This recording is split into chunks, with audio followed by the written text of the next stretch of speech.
Okay, guys, I don't know if anyone's in the channel. I'm just bringing up the chat now. So excuse me, guys, while I do that. And then I'll be able to see what's happening. Okay, guys, I don't know if anyone's in the... Right. Gee, my voice sounds terrible.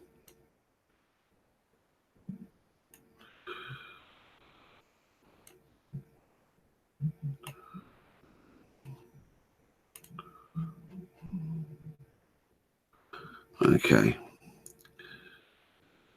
I'm nearly with you guys, anyone who's there already. Okay. I'll have to ask you to put up with my voice. It sounds awful, I know. It'll be worse tomorrow by the sounds of it. All right, I'll just hang about and see if anyone wants to pop in and chat. I don't know whether Claude's still on. He was leaving.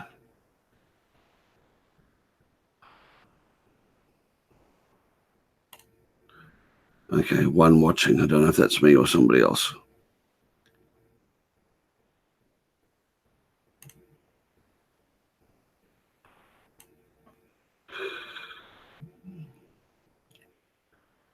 Okay.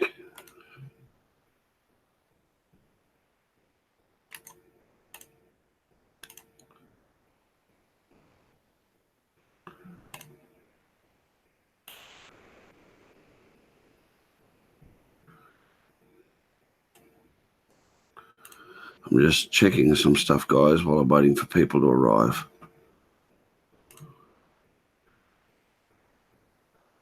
Assuming anybody does.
Okay, guys, sorry about that. Just letting a few people know I'm here. Okay, Gary. Hello, my friend. And hey, Jim as well. And Tom. Good day, guys.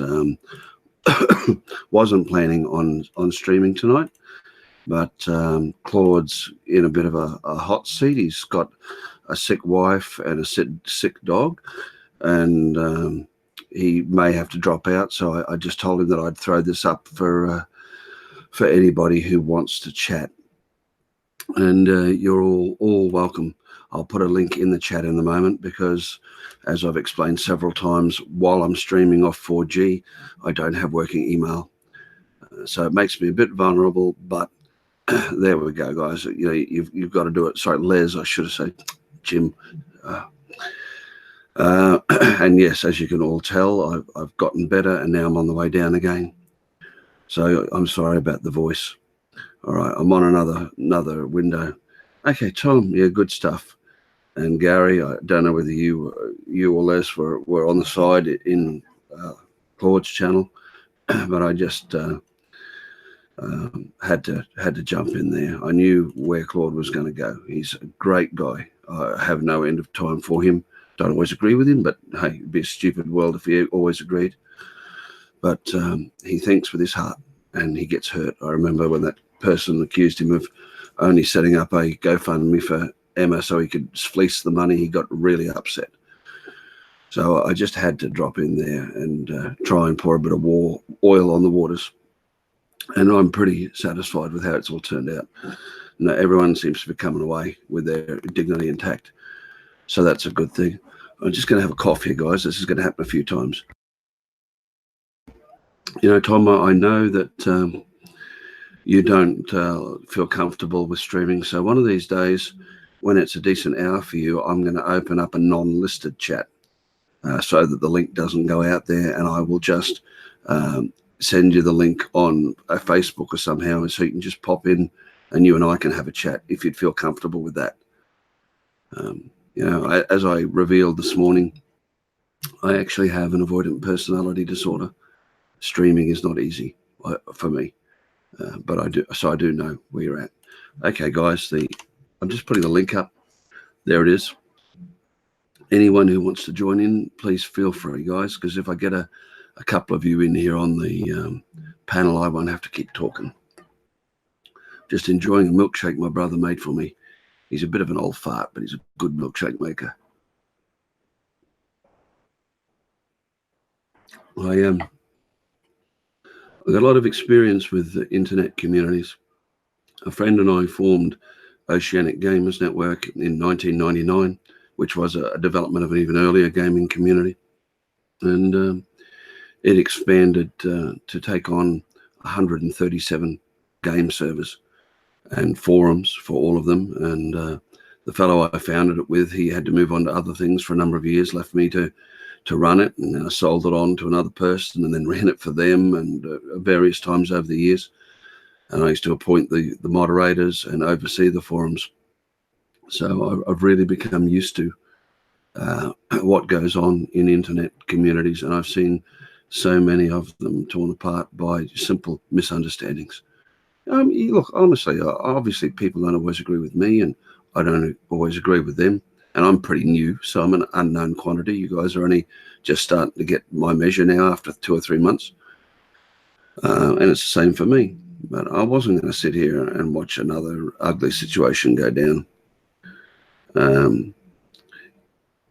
Yeah, look, the thing is, you know, okay, Claude's moving his channel up a step. You know, he's decided to go serious in YouTubing, and that's not my speed or your speed. And not everyone's going to gravitate to that. He's getting serious with Nay and so forth. That's not everyone's way of things. So, you know, if you don't like it, you don't have to go there. But I think, you know, I always point this out to my kids that the current generation have been brought up dealing with people online, keyboard warriors, as I call them. They're not used to dealing with people face to face. And they're a lot ruder than we were, you know, as older people. We learnt the art of diplomacy. And it's the same here, especially us old guys. We're not used to communicating with but in text. And, you know, I'm sure it's happened to every one of you. You've sent somebody a message, and the next minute you get an irate phone call or a dirty message back, and you think, what did I do? And they've just read it utterly differently. And that's why I tend to read things 3 or 4 times, and I try and step outside myself and think, well, how would somebody else have read this or taken this? And it's saved my butt a few times. I wish I'd known how to do that in my youth. Yeah, I don't always agree with what Claude thinks, but he's too nice a guy, and I knew where that was going to go. And I don't like the thought of Yeah, Gary, I'm glad you didn't miss it, mate. It was really a storm in a no, mate. It was just a storm in a teacup. You know, somebody sent an email to somebody which was read the wrong way, and they got upset, and then they said something that was taken the wrong way, and in the end, you know, Claude felt the need to defend somebody, and I could see by the title of his stream tonight that he was getting ready to unload, and I could see the other side of it. I just knew that it was going to end up ugly. There was going to be no winners, just no winners. So fortunately, I must, I consider Claude to be a mate, and he must have some confidence in my judgment because he took on board what I had to say, and I've chatted to the other people on text and here, and it's just, everyone's looked at it and gone, geez, Ari's right for a change. Well, we all read it the wrong way, and I'm really pleased. Yeah, all right, Tom. Well, 36. Okay, if you are the internet generation, just sort of thing, but you're older than my kids, and I think of them as being the internet generation. I'm 54 to be precise. I always say 55 because I round things up. But like I said to my kids, when I went to high school, it wasn't until year 11 that the first computer appeared in my high school. There were no computers, and my kids look at me like I'm a liar when I say that. But I had to learn. I can remember when there were no mobile phones. I've lived a lucky time in humanity. I've got to watch all the big. Yeah, exactly, Brent. That's what it is. Even if you can't see somebody's face, just to hear the inflection in their voice carries so much. And yeah, us older guys. I'm not exactly sure how old you are, Gary. Yeah, talking about and because I was talking about my mother. Yeah, yes, that's it. Hey, Peter, how are you, mate? It's good to see you. There's a link in the chat. Anyone who wants to join, I'll whack it in. I wasn't planning on streaming tonight, but Drone Effects Claude, he's got a bit of a situation in his hand with health of his wife and his animals, and he just had to drop out. And I said I'd bring up a chat so that other people could come in, although I'm sitting here by myself, hoping that some of you guys are going to save me. And look, I really like the YouTube community. I don't make friends easily. I'm not particularly socially skilled, and I make them easier online than I do face to face. I think it's probably because you can take it or leave it. When you're not your best, you don't have to turn the computer on. You don't have to deal with people face to face. I enjoy my YouTube friends. So when I see things not doing as well as they should, I try and jump in. So now any strangers who happen to come across the stream and watch it not in the drone community, they're going to think, who the hell is this idiot and what is he rabbiting on about? But that all goes back to what I said a couple of months ago. I don't do well with crowds or people. So the way I think about live streaming is I always think about it as a big conference call, and where all my friends are in there. I don't like to think about strangers, and that works too well because I forget that strangers can listen in. Peter's in bed watching the cricket. Oh, Peter, funnily enough, I used to play a lot of sports when I was a young guy. I don't tell all the stories from my life because I've basically had such a miserable run of health that people think that I'm telling stories. And I'm not looking for sympathy because I think I'm a really lucky guy. I should be dead by now. But yeah, I had a bad childhood, and then I topped it off in my teens. I used to play rugby league, played on the wing. I'm pretty quick for a big guy. And I missed a tackle, utterly cleanly missed, and landed on my head. Went home. I thought I was fine. Went home and sat on the back stairs. And that was the last thing I remember. I woke up in hospital in a halo. I'd fractured my neck. And about that time, my interest in sports tapered a bit, And I'm not a big watcher. I like to play sports, but I don't watch them on TV much. Tom, I'm sorry. Yeah, I am a bit of a know-it-all. I know. I can't help it because it's little ignorant Irish shits like you who think you know everything, who just seeks serve to annoy intelligent Australian shits like me who do. Right, Peter? Nothing like an Australian. We know everything.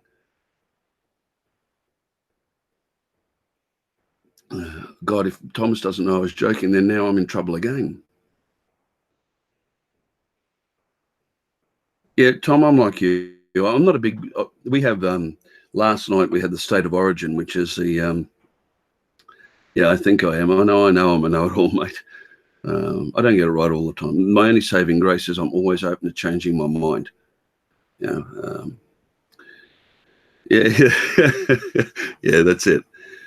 Yeah, we had the we had the State of Origin here in Australia last night, which is roughly the closest thing Australia has to the American Super Bowl.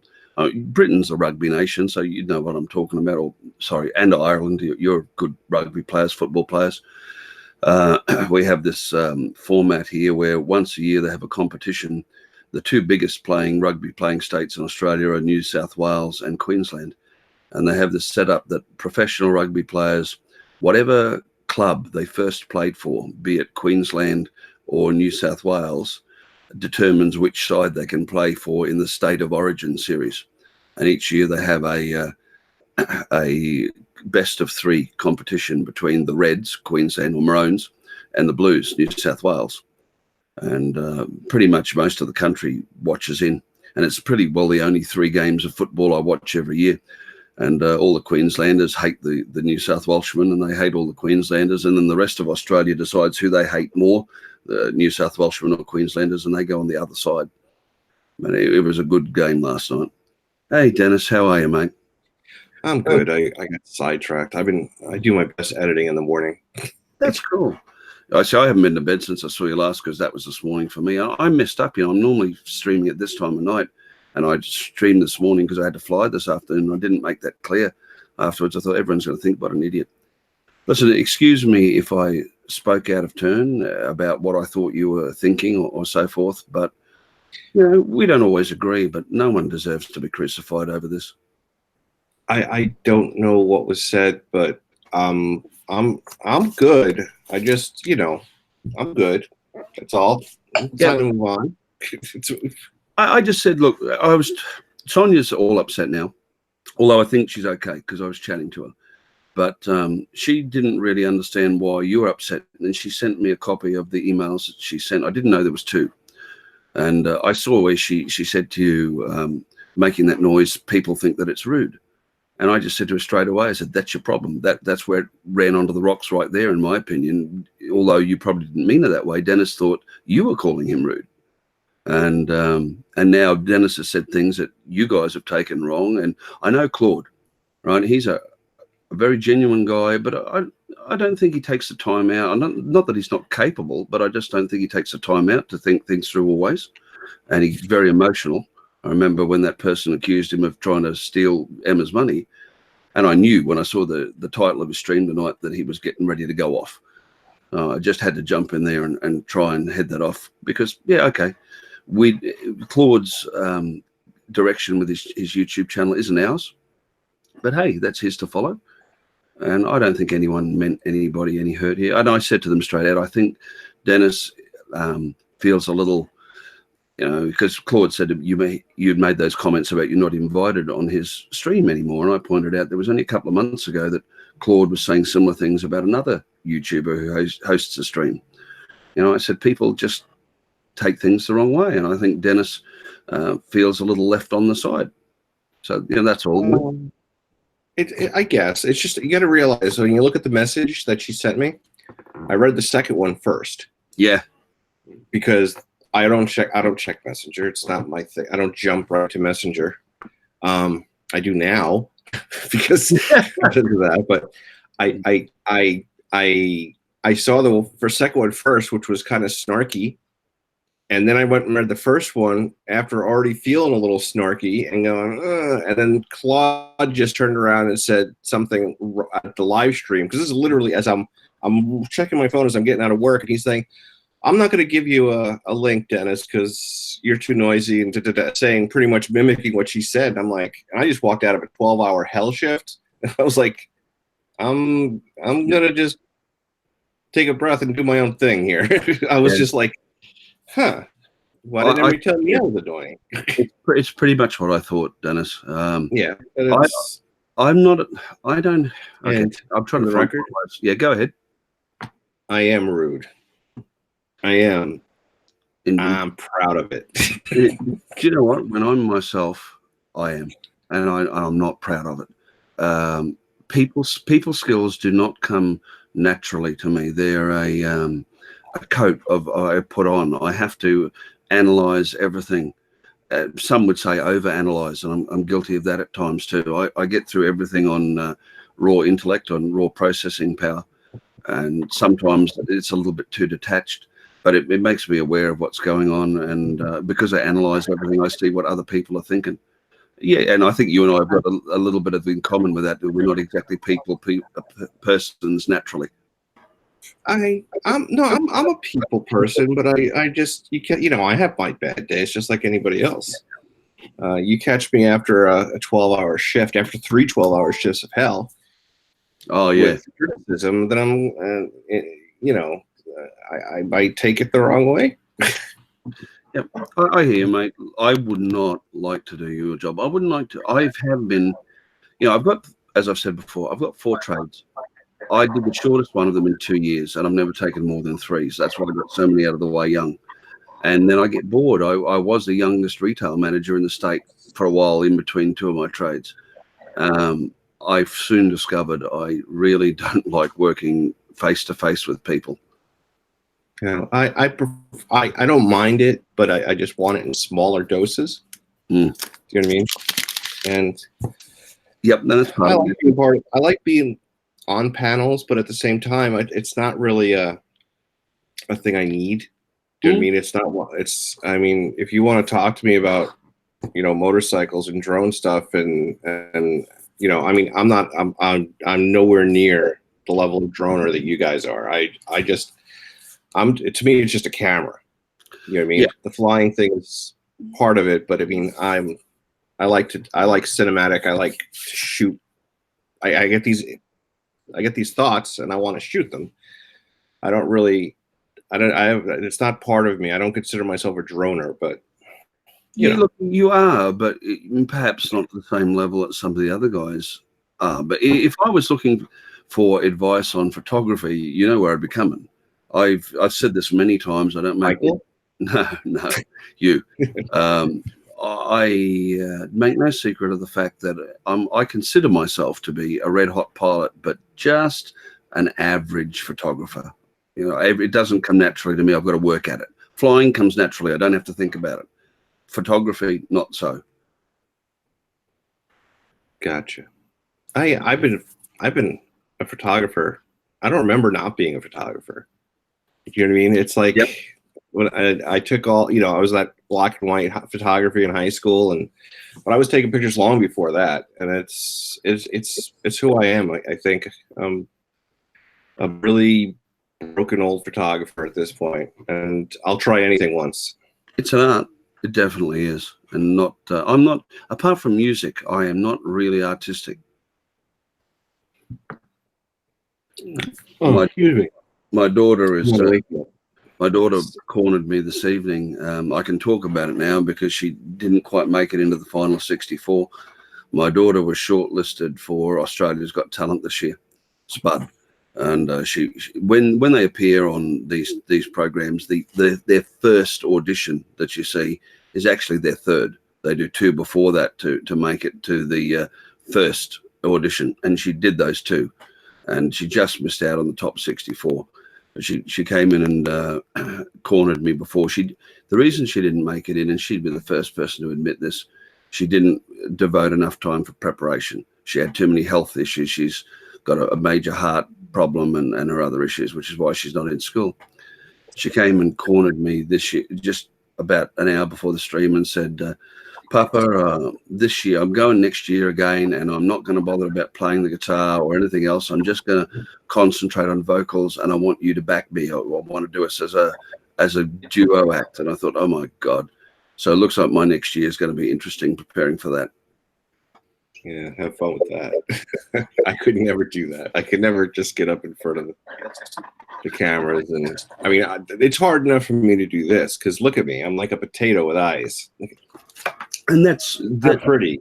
Look, I'm not for looking at kind of guy. I'm a listen to, joke with, but not look at. You've seen me stand up, haven't you, Dennis? I yesterday I believe I did. Yeah, but have you had a look? I'll do it. Can you see my right side there? How's that for a deformity? That's my internal organs trying to burst their way out of my right-hand side. It's not a mutant. That's what you get when you've got no right-hand rib cage. So you can imagine I want to stand up on a stage in front of a nationwide audience and draw attention to myself like I want a hole in the head. I hear that. I have enough holes in my head. Unless you can figure out a way to give me another mouth to eat more pie, I'm good right here where I am. I hear you, mate. I took the kids to McDonald's for dinner tonight, and although I shouldn't, I had two small burgers as opposed to one large one. McDonald's, I had a fillet of fish, which I don't know whether they have them in Macca's in the US. They do. They're only a little one. And yeah, I enjoyed that. Yeah, Tom, I'll tell you said that she is really talented. I taught her to sing. That was when I had two lungs and I could sing a lot better than I do now. But I started with her when she was only 2 years of age. My wife's pretty disabled and she finds bending over quite difficult. So I've always done the bath duty, and my family had a terrible childhood for health, like I did, and she was always sick. So I'd stand her in the shower and I'd say, "Sing this," and I would sing a refrain of something. Usually it was something semi-operatic or musical, Porgy and Bess, Fiddler on the Roof, whatnot. And I would sing a refrain, and she would sing it back.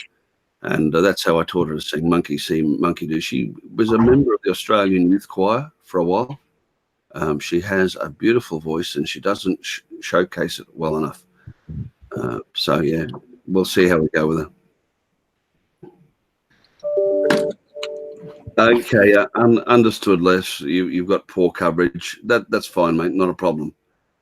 Out in the country, half your luck. I hope it's nice out there. We've got cool weather here. I don't know what it is tonight. Not as cool, probably down around 10 or 12 degree mark. But we had snow in Queensland 2 days ago for the first time in 5 years, only about 100 miles from me. And that's a very, very rare thing in this state. So look, it's like the worldwide weird weather, gee, that's a mouthful, is coming home to roost here as well. It's 11 Celsius here. I reckon we're about 12, 13. Hang on. It won't recognize me because when I get this WOG, my Google Home won't recognize me. Let's try it. Hey, Google, what's the temperature? In Kingston, it's currently 12 degrees. There you go, 12 degrees. It's funny, isn't it? That's your summer or the beginnings thereof, and this is our winter and about the same temperature. Well, winter in Pennsylvania, where I live, where I don't spend winter, I haven't been there for 5 years in winter. It's usually like it would definitely be below 0 Celsius. I'm not sure, but it's going to be 6 degrees in Melbourne tonight, where Peter Carroll is. And probably will feel a lot less than that. They've been having some wild weather down that way, wind-wise. Look, tell me, Dennis, I'm correct, I know that Pennsylvania is sort of one of the older states in the US, was settled a lot before some of the others? It was, yeah, definitely. It was one of the 13 colonies. I think it was pretty much Washington before Washington was Washington. That's where all the founding fathers were and all that stuff. Wasn't Daniel Boone from Pennsylvania originally? I don't know, probably, but I don't know for sure. Yeah, I think so. I'm disgustingly well read, just for interest's sake. I love to read, and I've read a lot of stuff regarding the US and Europe and everywhere else. But I find that sort of thing really, really interesting. I just read a very interesting small biography about Mason and Dixon, of the Mason-Dixon line of fame, and how they were from the UK. They were brought out to survey that line and went back to the UK afterwards. And I learned a lot that I didn't know. Oh, yeah. When I was driving around, there's a lot of little plaques, historical, they call it a historical site. Sometimes it's just a plaque in the middle of nowhere saying, in this field, something happened, blah, blah, blah. Mm-hmm. And there's some interesting things to read about. History is a funny thing, because it's written by the victors. Yes. But when you go out into these little areas, these rural areas, you see plaques that were put up by the actual people or descendants of, still probably lies, but you know what I mean. Oh yeah, it is. Perspective, not lies. Perspective. People often, yeah, exactly. That's a better word for it. People often aren't aware of the true historical context of their own families. They read what's in the history books, and often they would prefer to believe that than the truth. America's people sort of compare America to Australia in a lot of ways, but the US is over twice as old as Australia. The first fleet arrived here in 1788. Everyone thinks that it started there with Columbus in 1492, but we all know that they were there. People were there a lot earlier than that. Westerners, of course, you had the Native Americans there since God knows when. But before the British, they had a lot of French explorers coming down from what is now Canada, and you've got a lot more history here in Australia. If you come across a building that's more than 140 years old, it's ancient. It's really ancient. Gotcha. And unfortunately, although the Aboriginal people have a very long history, 60,000 years, they had no written word. So they had their oral traditions, the dreaming, as they call it, where it's all passed down. But, what they could tell us if they had written everything down would be incredible. Right. Right. You were saying about the 13 colonies, and I saw a meme yesterday which made me laugh so hard. It was focused on the President Donald Trump and the wall with Mexico, to keep out illegal immigrants, and the gist of it was illegal immigrants are a great problem in the United States today. Just ask any Indian. Right. Yeah. I got nothing for that. I agree. I agree, but at the same time, I'm not leaving. So. Yeah, oh yeah. I'm just laughing at Gary's comment. Daniel Boone built the house he was born in. Right. I like that. Look, we get a lot of it here in Australia. We are overly politically correct and overly concerned with not offending the traditional owners, the Aboriginals, which is all good. I'm not saying they're not deserving of respect, but we have a lot of, I don't want to be too what the hell?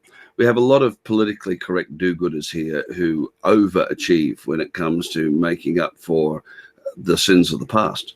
And I sort of take the attitude of, for crying out loud, everybody who did those things has been in the ground for a couple of centuries. And like I'm Jewish. Okay, we all know that. My mother's. Oh well, there you go. I have to go. Well, just kidding. Give it away.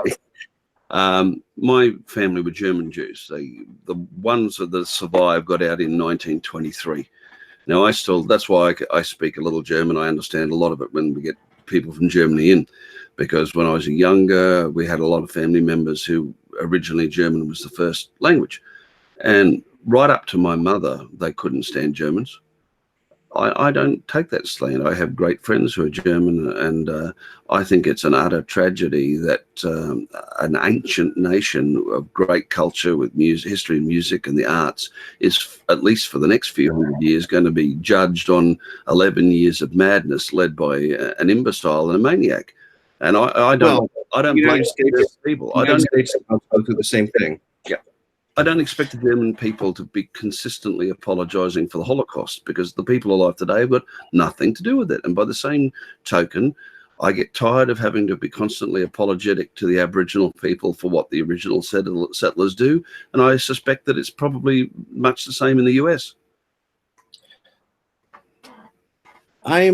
It's not so much with the Indians, but it's only because they kind of keep to the ones that they keep to themselves on reservations, and the ones that don't are kind of like doing well and doing their own thing. It's more of a white black thing here, where a lot of Black Americans are very bitter, and I get it, but at the same time, I didn't do it.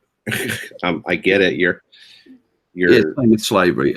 Thomas just made a comment that Trump mentioned the wall while he was there in Ireland today. I think he ticked off the Irish Prime Minister. I saw it and compared them like it was a good thing. Look, I know the history of Ireland because Dad's side are Irish. The original family name was O'Brothlach. I think that's the closest I can come to saying it. Alphabet soup. And yeah, look, I don't think there's any comparison at all between them. But I watched it on the news here, Tom. It got airplay even here, and the news commenters made the mark of that it was extremely insensitive and it didn't go over well, and I could see why. Yeah, I have my own opinion on Donald Trump that has nothing at all to do with his political stance or anything else. And I just I saw a very interesting analysis of him about 6 or 8 months ago by people who specialize in analyzing people for security reasons, national security. And they pointed out that going by some speeches of his 15 years ago, when he was a luminary in the business establishment, he had a working vocabulary of around 800 to 1,000 words, which is pretty impressive. His current working vocabulary is in the area of about 160 words. You notice everything is really, really good, and it's going to be really, really great. I think that guy's showing all the early signs of early onset cognitive decline. You know what? I remember him from pretty much. I grew up in New York City, and him on the radio and local. And be honest with you, yes, I agree with you. He is declining, and maybe beyond. Like he's well declined at this point. But he was never the brightest bulb in the box. Oh, we're aware of that. Yeah, he claims that he's a self-made billionaire who only got $1 million or a very small amount from his dad, whereas the tax records are all coming out now what he did get, and I know that, but I don't want to buy in on that. It's a business. It's America's business. I get where America was at when the last election came around. It came down to a choice of Hillary Clinton or him. And America had enough of the Clintons. I get it. I hear that.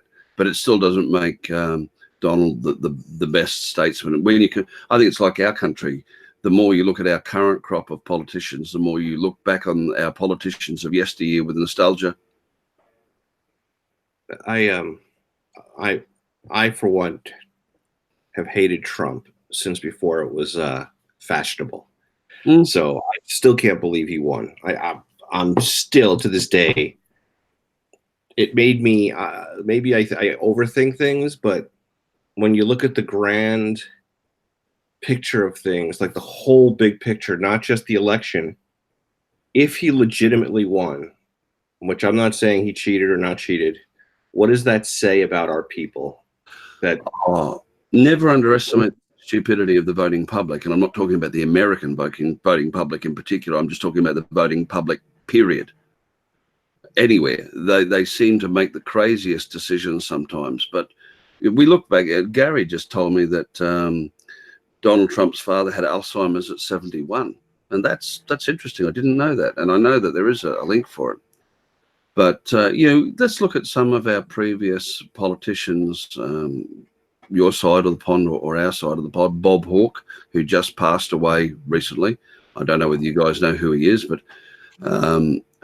when he was a big political force here, I wouldn't have voted for him for anything. But I look at him compared to the current crop, and I think that he was a giant. And there'd be a lot of people in the US who wouldn't agree with me because they live there and I don't. Everyone made a lot of fun about Ronald Reagan. Now, okay, he wasn't at his best during his last term; he was starting to decline. But when you compare him to the current politicians, at least he knew what it was to be a statesman. And I'm sorry that Senator McCain, maybe this is because I come from a military family, I'm very sorry to see Senator McCain die last year from brain cancer because, whatever his politics or anything else, you cannot deny for a minute that he was a patriot. He put his life on the line for his country. That goes a long way with me. Well, that's funny you bring that up, because I ended up in Arizona, his state, like right after he passed away. Like the flags were still at half mast when I got there, and the Arizona people that I spoke to about it hated him, and I'm like, but he was like a great man. It's like they considered him a turncoat, and for becoming be like that. His beliefs. He was towards the end. He was very doing the right. He was smart. He was doing the right thing. He was not really going like strong party, but more the right thing to do, the wrong thing to do, and it really pissed off the Arizonians, Republican Party. The fact that he was doing certain things and crossing the aisle a lot really pissed them off. And I'm like, what? I think all politics, the whole crossing the aisle thing, there shouldn't be an aisle. There shouldn't. I mean, I get it that there's, you have your party, but the two-party system is stupid. Oh yeah, it's black and white. Reality is not black and white. It's not a democracy. It's a two-party oligarchy. And true democracy. Why does now? What you're saying about Kane, I'll just jump in there. I don't think great men are ever appreciated in their own country. That is a quote from somebody, and I don't know who. But the system that we have here and in the UK and in the US, it's a two-party oligarchy, and it's not true. It's no more true democracy than you see in China or everywhere else. You have to they engineer the whole system so that whether you want to or not, you end up voting for one of the major parties. And to me, a true democracy would be why do I have to vote for somebody who's aligned with a party? If enough people vote for you, why can't you be president if you're not aligned? It shouldn't matter if you're not aligned with a party. If the majority of people vote for you as an individual, you should be able to be president as an individual. But it just doesn't work that way. Technically, you can, but people are afraid, to go that way, because there's been a lot of people that people really like, but ultimately they lost the most of their votes because people are afraid of the whatever, the more evil. And I don't want to throw my vote away with Bernie Sanders or any of those guys. Not meaning me. I'm just saying this is the logic that because if I do that, Trump might win. Like if Bernie Sanders, like if what is this, Johnson or all these people, these guys who have been in the middle, if all these people weren't there, would it, if you throw your vote towards, people think that you're throwing your vote away when you don't go with one of the two big parties, and that's what needs to change. I agree. And the one thing that I do like about the United States and pretty much everywhere, as opposed to here, voting is compulsory in Australia. If you do not vote, you're sanctioned very heavily for it. Whereas in the US, and I think it's the same in the UK and New Zealand, it's optional. And I don't believe that you should be compelled to vote, because a lot of the time here in Australia, they say if you don't want to vote, then vote informally. You do a donkey vote, go and screw up your ballot paper. I don't think you should have to do that. That's hypocritical. If I want to say, well, there's nobody running this year that I think is worthy of voting for, I shouldn't have to turn up at the polls. And when I notice that I look at the percentages, like I said, go back to read too much. On average, about 60 to 67% of people turn out for a vote in the US. I like to call that voting natural selection. I'm not saying that people who don't vote are dumb. What percentage? About 60 to 67%, depending from election. No, it's not that high. It's I think it's only in the 20s. Well, there you go. See, obviously they fudge these figures that they want you to see. But on the other hand, people who don't vote are generally the ones who don't have time or inclination to look into the situation and develop an informed opinion. And maybe it's better that they don't vote. And I'm not saying that they shouldn't vote. What I'm saying is, if you're not going to take the time out to read a little bit about what that person and that party really stands for, what they really want to do, what direction they're going to take the country, maybe you shouldn't say something. Right. Hey, I get it. I agree. I think that Trump, one of the reasons that he did win was he appealed to those people that normally wouldn't have even bothered voting. Agreed. And I have a feeling those people are either not going to vote again, or they're going to vote in a different direction. I read on Facebook, some people think that there's no way Trump could lose. And again, I don't see how he could win. I wouldn't be surprised if he won it again. Looking for as an external point of view, I think Lloyd. Well, yeah. Lloyd's comment was, hang on, I'll get this right. He may be an arsehole, but at least he's our arsehole. And I think that's why he got in. A lot of people saw him that way. A lot of people may not have agreed totally with his position and everything, but they saw him, rightly or wrongly, as a man of the people. Hard to see a billionaire that way, but he cast himself that way, and it did well. Rick, it's good to see you, my friend. I got your email this morning. I haven't replied as yet. I think you probably sent that before you saw me on the stream. Normally, my 2 times are starting 4 hours ago on this day, and again about 8 p.m. in the evening in Eastern Standard Time. And as you can hear, I was on a high this morning, my time, feeling really, really well. And I've gone downhill all day, and it looks like I'm going back for another dose of the flu. Went to the doctors this afternoon. They've given me more antibiotics, etc. So there we go. You've been up 24 hours. Yeah, Tom, I do that a lot. I generally get my second wind, and I can cruise on for 40 to 50 hours. But they tell me it's not good for me. Yeah, he was the best arsehole. That's it, Rick. Well, I said just before you arrived in the channel, I do get it. You had the choice between Hillary Clinton and Donald Trump, and the United States had had enough of the Clintons for whatever reason. I totally get that, but it doesn't mean that it was I would have liked candidate. You had the candidate A and candidate B. I would have liked candidate C. I don't know who was the last really good president you guys had, because I'm not there. You know, it's easy for me to judge as an outsider. I quite liked George Bush the elder, not George W. But you know, I thought that George Bush the elder was at least relatively genuine. Whether or not you believed in his politics or not, I think that he had the country's interests at heart. I liked him. I liked the original George. The sequel sucked, but I liked the original. Yeah. George 1.0 wasn't too bad.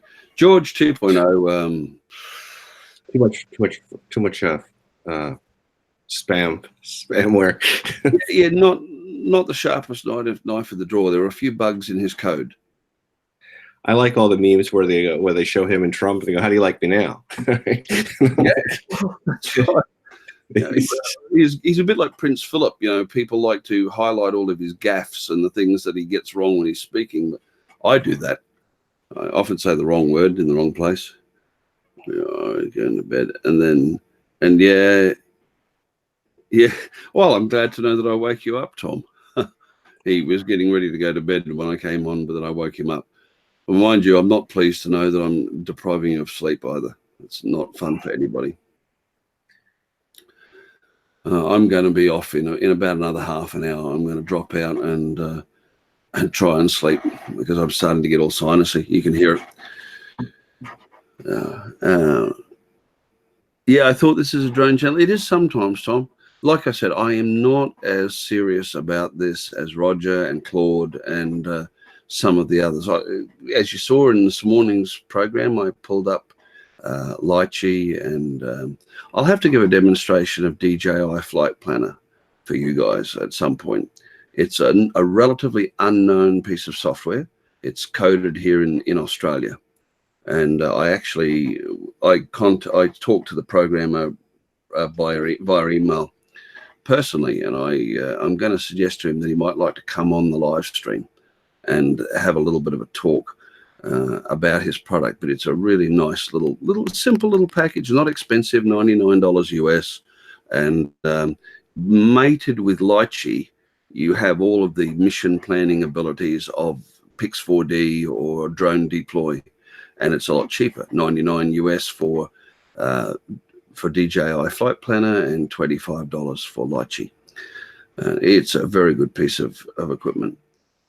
And yeah, look, I have my times. I talk about drone stuff, and I'm happy to, and I deep dive occasionally, and I will again. But tonight was totally unplanned. Claude, as we all know, his wife's not well, and his dog's got an ear infection, and he had to drop off.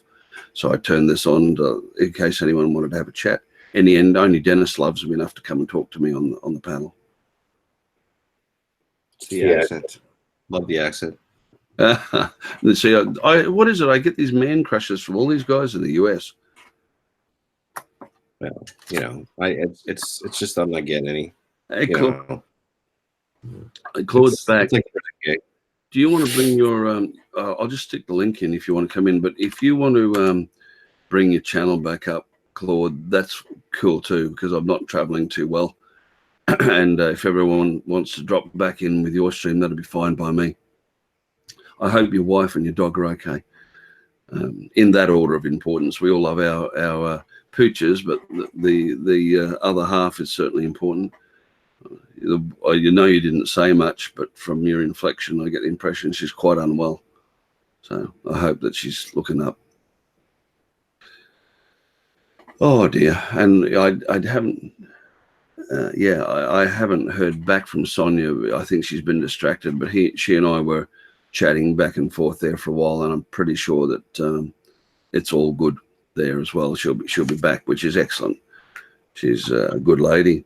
And yeah, as I mentioned before, I had Sonia pop in. I had Val pop into my stream this morning, which was really, really nice. I must send her an email to say thanks. She took time to pop in from work and say how do. Yeah, that was good. It's nice to get the people dropping in. I'm just dusting my computer. I went to bed last night. Normally, when I go to bed, I cover everything up with drop cloths. But I didn't do it last night, and I left it running, and it's all covered in dust. Yeah. Look, Thomas, she knows. Okay, cool, Claude. I'll drop off. It's 1:30. I'll drop off in 10 minutes. So at 22, I'll shut it down. Thanks everybody for coming in, and please join into Claude's channel again when I stop here.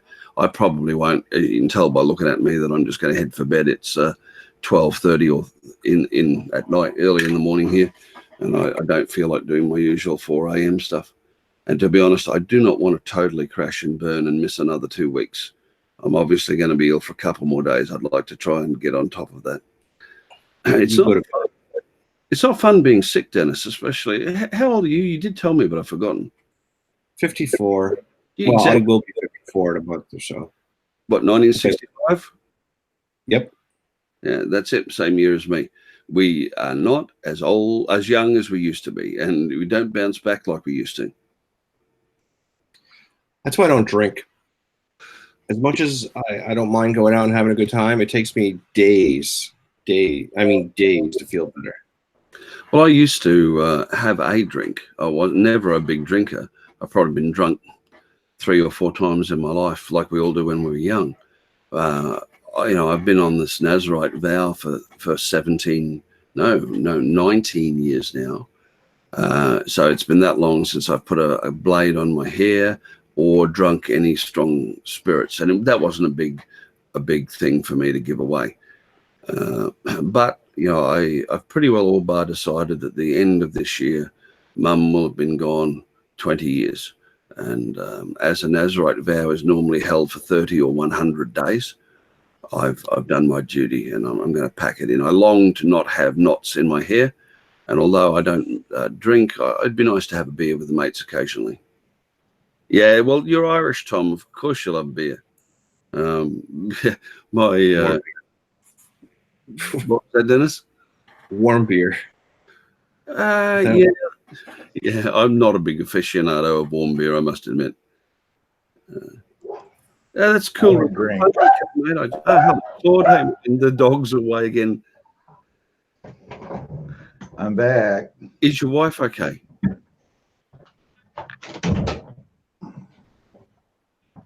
Is your wife okay? She's got like a viral sinus infection, which is making her sick and throw up and stuff like that. So she should be okay. They said in a few days it'll run its course. And then the dog's got to go to the vet at 4:30 to get, or my wife's got to go to the vet, one of those two, at 4:30 to get his ear looked at again. So one of the two. They're both sick. If she hears you say that, mate, you're going to be sick. She's working on it. She's actually working from home today, so she's out on her laptop, and I got the door shut so I can get away with it. As long as she's not watching the live stream, we're okay. It's good, mate. Look, it's like Leanne, you've all heard her here, and I chuck off at her chronically, and she makes comments back, but she knows me well enough to know that I'm just scoring mileage off her. Exactly. It's no intent.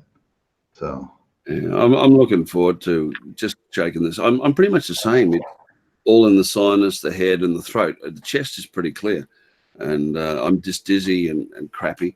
I'm looking forward to shaking it and getting back into a regular sort of a cycle. As I've said before several times, I'm just going to do my 2 streams and join 2 a week, so, which most weeks will be you and maybe Roger the other day. I don't know, or other people as well. And right. I'm looking forward to that. And I think I actually got sick at the right time. If I'd have kept on going as I was 6 days out of 7, I think I would have crashed and burned and lost interest in YouTube. The time zone was messing with you too, because you're up all night, then you're trying to be up all day to do your family stuff, and you got to make a decision. You know, do I do this, or do I take care of my health and hang out with my family a little bit too? You know, so yeah.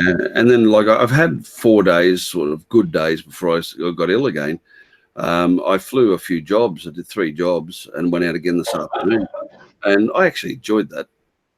So I've got to get back to it. Not that it's going to make me rich or anything, but I just enjoyed getting out and doing it. Now that I've got the new vehicle, it's easier for me as well. And I'm going to. I've actually got the original vehicle in being repaired. I'm going to pick it up tomorrow. Now I'm giving that to my son. He's due for his license in the new year, and he's always loved the Mitsubishi. It was his grandfather's, so he's getting that. And that's good. But I really like my Fairmont gear. I'm not a big petrol head, but the motor in it is a 4-liter inline 6, but it's twin variable geometry overhead cams and 16 valve. It develops 255 horsepower. So you know, it's no record breaker, but if you give it a footful, it gets up and motivates. exactly. So yeah, I drove a car yesterday. It had a V8 in it, and that's a Hemi engine in it. It was 392 horsepower. They rate it, which is technically it's underrated. It's more like 400 and some horsepower. Yeah. So. Out here, the Chrysler Hemis and Dodges, whatever, they ended up in a line of Australian cars which were called Valiants, which was Chrysler Australia. And Chrysler Australia was eventually bought out by Mitsubishi. But during the early 70s and so forth, some of the fastest cars in this country in a straight line ran Chrysler Hemi engines, the 360s and that sort of line. And they were great cars in a straight line. You didn't want to try and go around a corner in a hurry, but they were great cars in a straight line. Well, this car was just nuts. I put it in sport mode, which basically is an automatic. You push the shifter over, bring the shifter over towards you, and it locks in. And it's got paddle shifters on the steering wheel. And I went to get on the expressway. It was the last mile before the dealership where I was dropping it off at. And I think I scared the hell out of one guy next to me. He was pulling up there, and I only had so much time to get out, so I nailed it. And that thing they get loud too. And I nailed it. And then I seen him swerve his car a little bit. He wasn't expecting all that. I was gone. Yeah. It was up to 92 mile an hour in about 2 seconds, so. They're nice cars. There's this thing that I've picked up. It's got the German ZF automatic box 6-speed. And like yours, it's got the standard automatic pattern, and then you can push it over to the left and it locks into sport mode. And then it doesn't have the flappy paddles on the gear stick, but on the steering wheel, but you can manually change it in sport mode up and down. And allegedly, I'm never going to find out, but allegedly it has a top speed of 152 miles an hour, which, I've lived too long I've been lucky too long to do that now. That's cool. Yeah. Well, that's the thing about my job. Sometimes I drive really nice cars, and other days I drive really crappy cars. So last couple of days been really good. I've drive some nice cars. So the one that I've always, the US car, the more modern, I'm not saying totally modern, but the one that I've actually always wanted to drive, and I've only ever seen one here in Australia. I've driven quite a few supercars, several Ferraris, Lamborghini, Countach, Miura. The one I'd like to have a go at, it would be one of the Dodge Vipers with the V10, but they're extremely rare out here. they're rare here. Obviously, they don't make them anymore.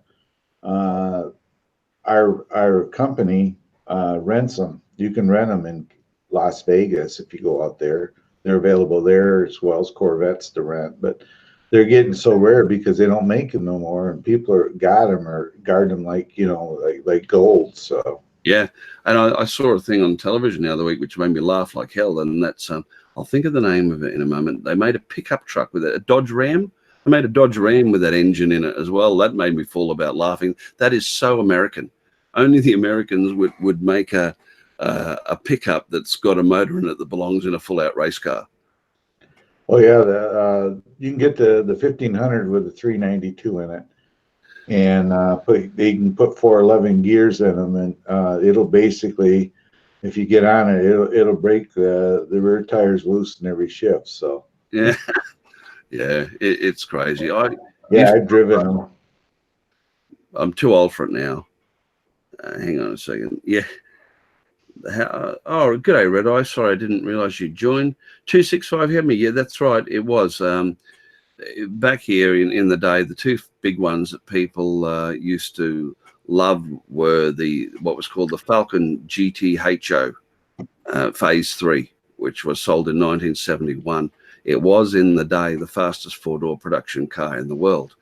And then Valiant released a two-door coupe called the Charger, Chrysler, and it was powered by a 265 cubic inch hemispherical inline six, and it was even faster on the standing quarter mile. They used to put really low gears in it. They might have been 411s, and it could do a standing quarter mile in the low 11 seconds bracket, which was faster than the GTHO, which ran the 351 Cleveland engine.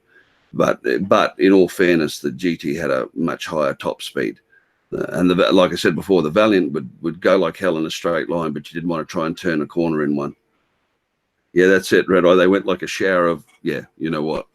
I had a what was called a Centura, which was a mid-sized four-door sedan with a 4-liter 245 Hemi in it, and that was probably my favorite car in my youth.